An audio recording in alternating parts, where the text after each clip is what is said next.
Hello and welcome to Charlotte Astrology. My name is Charlotte. I'm a full-time working astrologer, and on this channel I analyze the astrological charts of public figures. And very often they are celebrities, and that will be the case today as I'll be analyzing the chart of someone who is a relatively accomplished, successful television actor.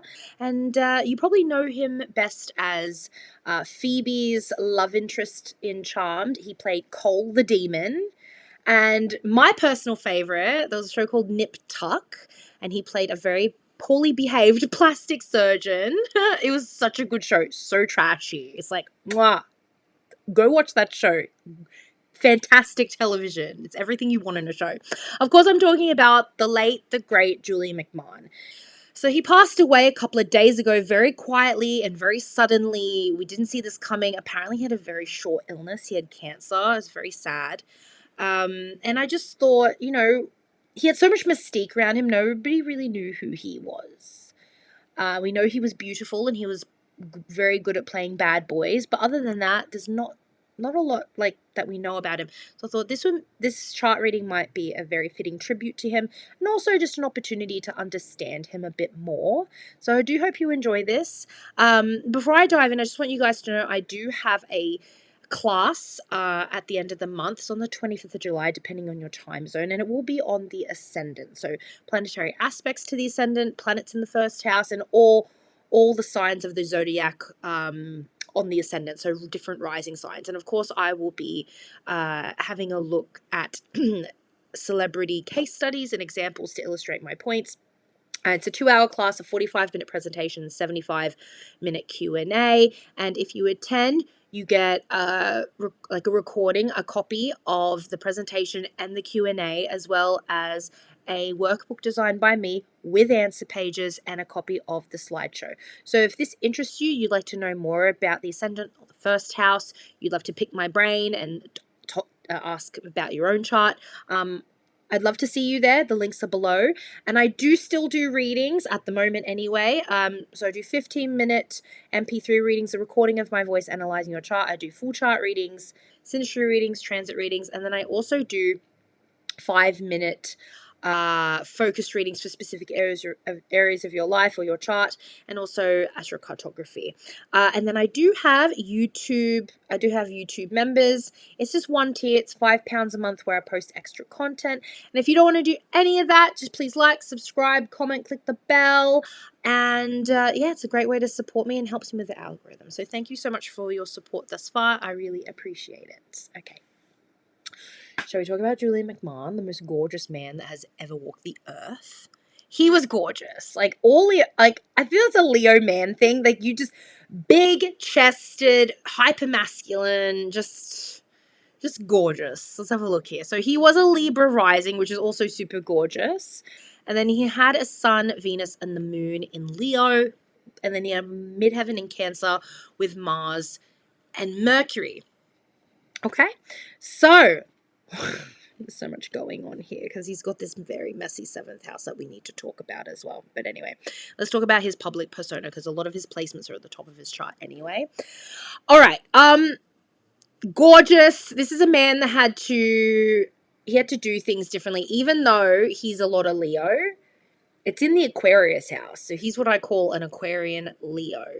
And he was naturally rebellious. So with this, what you have to understand is that he was always going to be known for his beauty and his charm, and also his love life. Venus in the 11th house.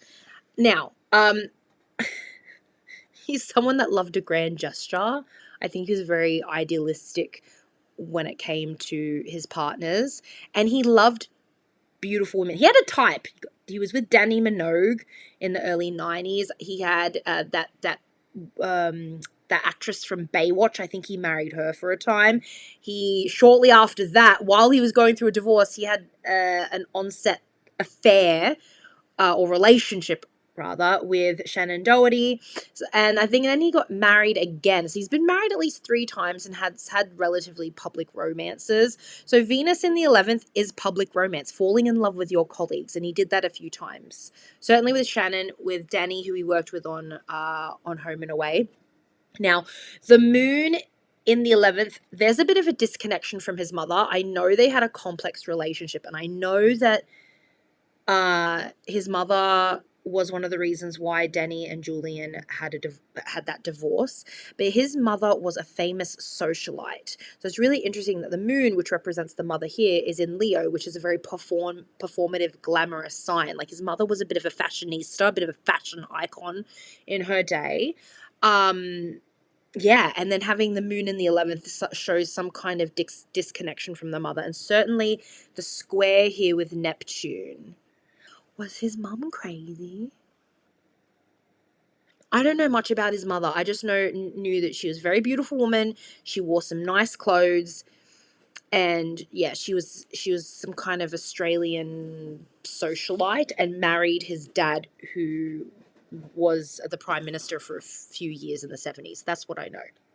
But he comes from a very prominent family. His love life, his family life, and his love life are going to be the reasons why people talk about him. And of course his beauty, because he's so gorgeous.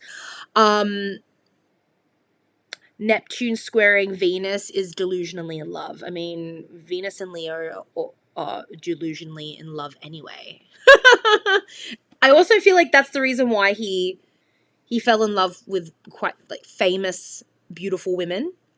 He wanted someone that would look good on his arm. I'm not saying that he didn't genuinely love them. I'm sure he did, but I think that Venus and Leos, they want the mostest. They want someone who is either a genius, someone who's really accomplished, someone who is really beautiful, someone who's really well respected. That's something that is important to them.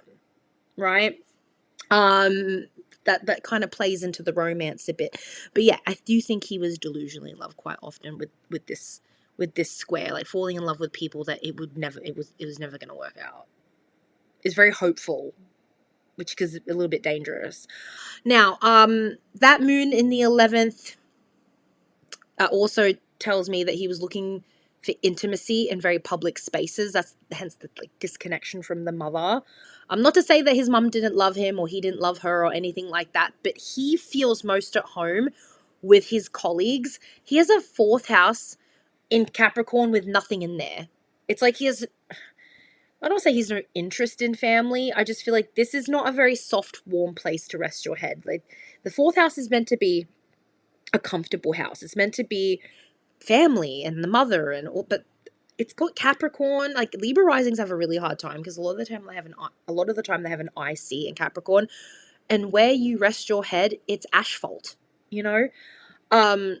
and the 2 planets that are associated with this house, the moon is associated with the 4th house, is up here looking for intimacy and warmth and connection through work colleagues.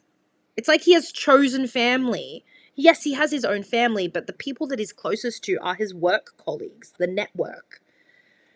The other planet that's associated with the 4th house, because this IC lies in Capricorn, is Saturn. And where's that? In another social house. In the 7th house, the house of partnership. And so he's looking for love through partnership, through his romantic partners and his North nodes here. So he's always looking for that partner. The North node is fated destiny, right? And if you've got your North node in the 7th house, you are looking for your other half. And he found his other half quite a few times. That's hence his multiple marriages and public romances. So I really do hope that towards the end of his life, he figured that out. He had his nodal return finished quite recently, just before he died. So I'd like to think that his life towards the end was stabilized in terms of family. I know he had a kid or 2, right? Saturn trines the moon, so it doesn't mean that he had to have this unhappy life the whole time. It doesn't mean that he couldn't stabilize his family. Actually, having Saturn trine the moon means through maturity and age, things become more settled. So, yeah. I just realized Shannon Doi was in Aries, so her sun was sitting on his Saturn, his North node, his vertex, and his Chiron. She was tickling that wound, rubbing salt in it. She was No one knows what happened with them. I don't know. They seem so in love in the pictures. Like, they seem so, like, hot together. But I'm thinking it must have been a really volatile love. I don't know exactly what went on, but I can just, or her Aries placement sitting here. Oh, it looks a bit hectic. Anyway, let's talk about this 10th house. Midheaven in Cancer, Mars in the 10th house, a very hyper masculine sexualized image. Mercury, I mean, it makes sense that he would be an actor.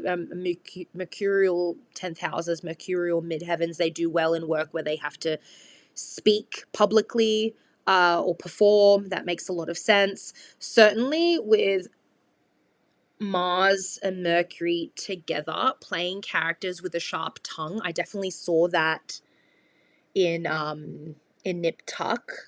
He played bad boys, both Cole and Christian, his two most famous roles. He played bad boys. He played bad guys. But there was always some redeeming quality about his characters, and maybe that's the warmth of Cancer, because if you watch Nip Tuck, there are some episodes where you're like, he's just evil, like he's a deplorable person.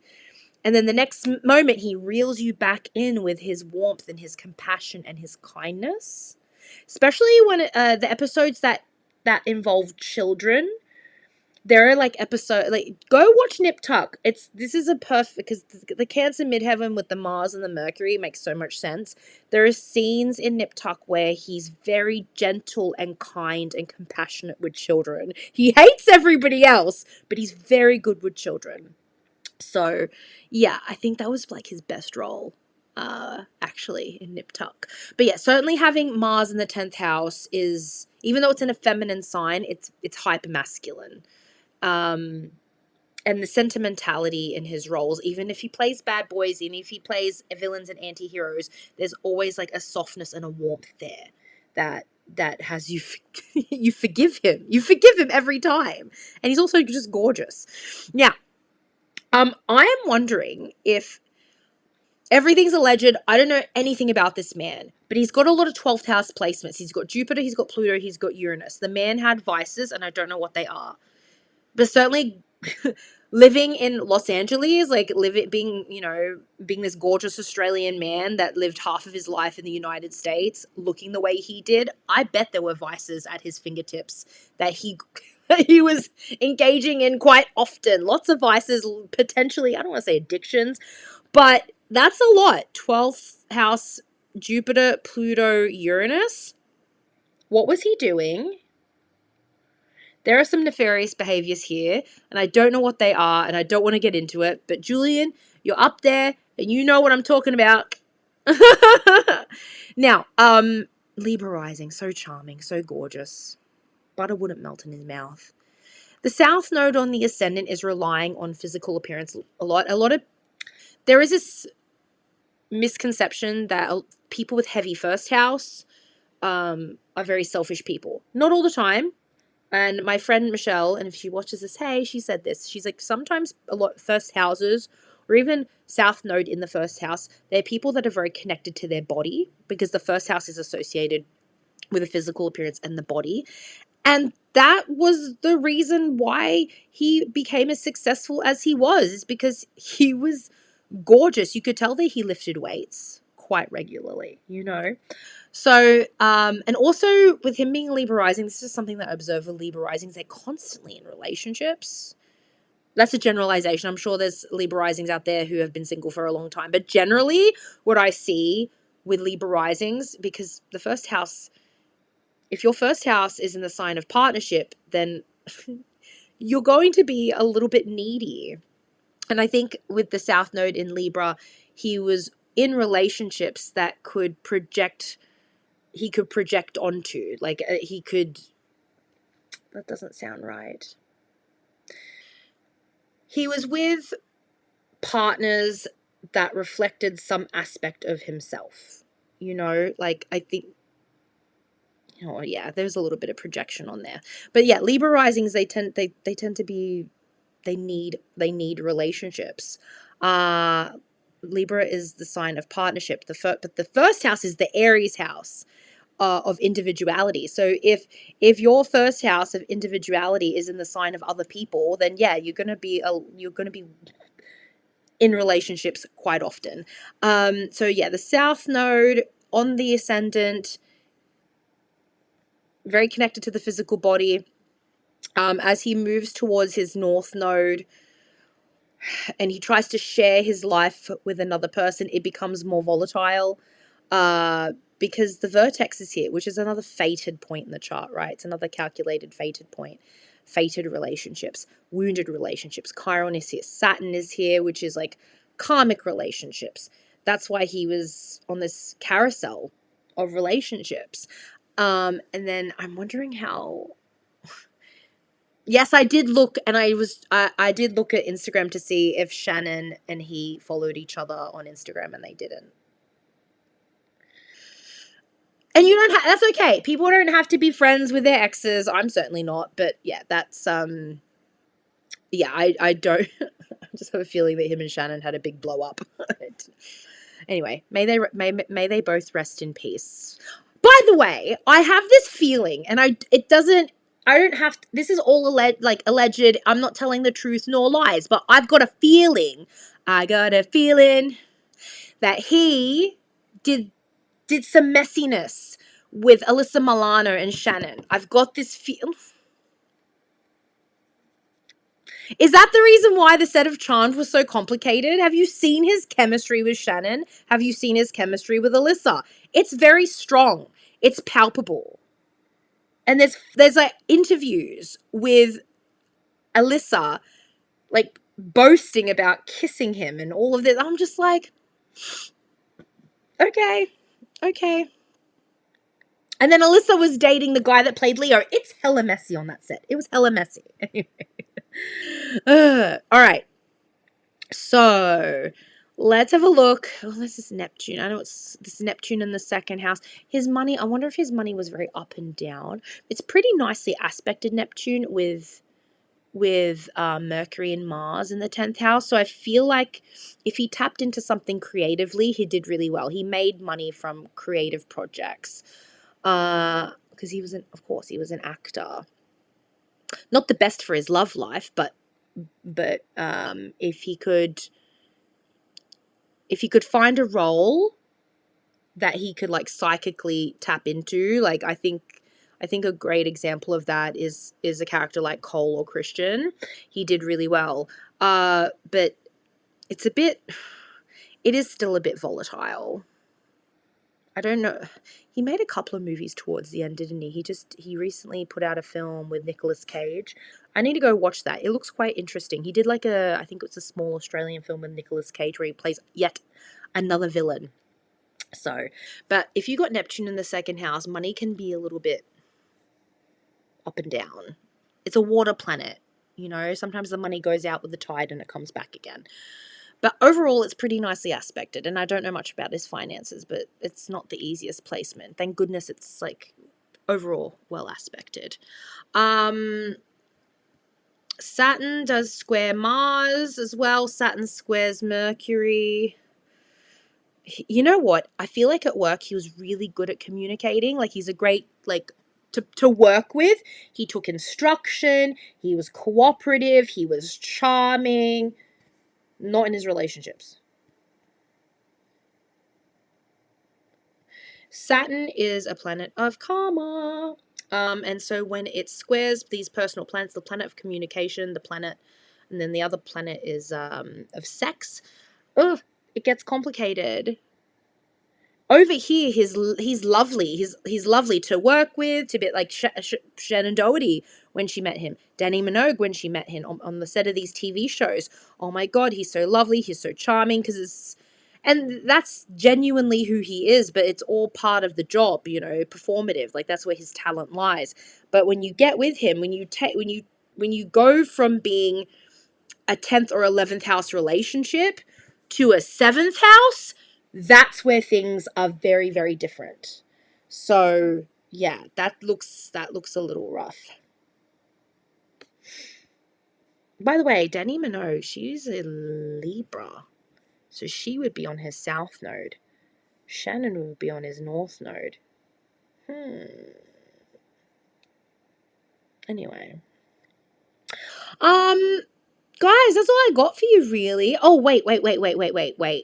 Let's look at the transits for his death. So this is a snapshot of his chart with the transits. The day I found out he died, which I think was July 4th. So we're like a couple, it might be a day or two off here.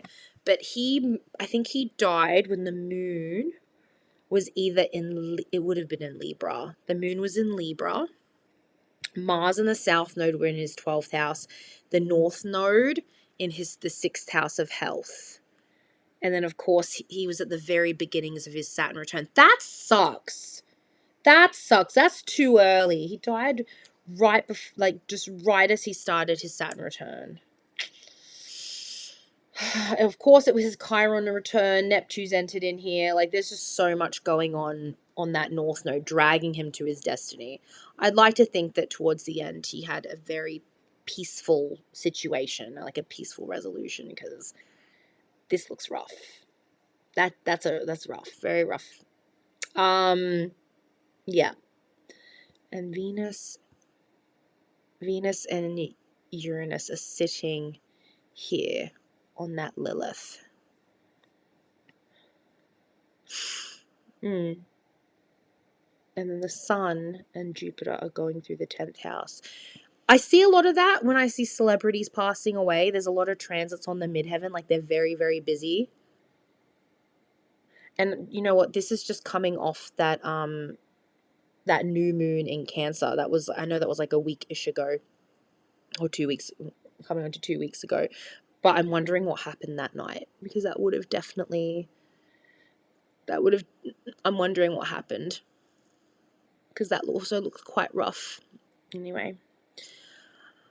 Yeah. Anyway. That's all I have for you guys. I will see you in the next video. Rest in peace, Julian McMahon. You're the most handsome man in the world. We will be watching Charmed and Nip Tuck forever because of you. So, guys, see you in the next video. Bye.